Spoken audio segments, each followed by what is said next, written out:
I had a breast lift with implants. I'm currently 4 months post-op. Should one boob be bigger than the other and nipple line not matching, or do I just have a botched boob job?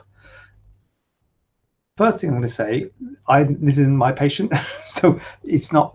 I mean, not that it could be my patient. I'm not saying this couldn't be my patient, but it isn't. But good question. And it's tricky. I normally say, well, the first thing to say is talk to your surgeon. You know, it's always best to talk to your surgeon. Your surgeon knows what went on, whether they did more on one side, whether they had to do things in terms of the fold and the heights of the nipples, etc.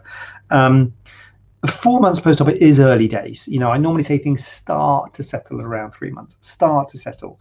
And it can take 6 months, 12 months, even 18 months to properly settle. So 4 months is just starting, really. So I wouldn't be overly doom and gloom and worried about it. I certainly wouldn't start writing yourself into another operation or anything like that. A lot of people do that. They sort of think it's all going to be bad, and it's almost like they don't want it to be good once they get into such a negative mindset. So try and keep a positive mindset.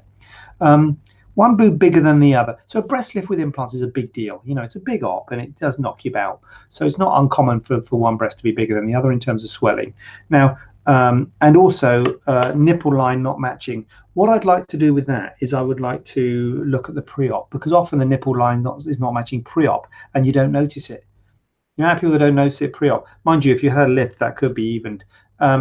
If you have just implants, then that nipple line will be the same. Yes, with a lift, that nipple line could be evened up. But the problem with this sort of stuff is that when you've had surgery, you're very critical, if that's the right word, I'm not sure, but you're sort of analyzing, hold on a minute, this breast is bigger, this nipple's not quite level, you know, understandably so, because it's very expensive and you spend a lot of money, you've invested a lot of time, a lot of energy, a lot of research, big deal, life event. I mean, I'm not saying it's wrong, I'm just saying you do tend to be very critical, or one does, after surgery, whatever you have done. And we often see people who come back and say, wait a minute, this one's bigger than this one, this nipple, this little, you know, and I'm like, oh yeah, that is a bit bigger. Nipple's not quite right. That's okay. Well, it's 4 months. Let's give it a couple of months. Let's see how it goes. And the more time you give it and the more you learn to live with them, not only will they settle, because they will settle. So that's the first thing.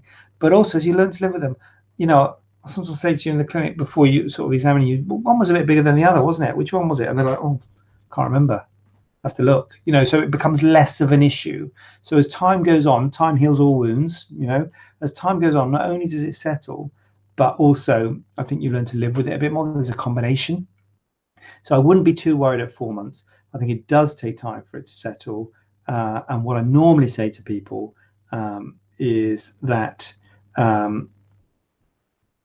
this is not your final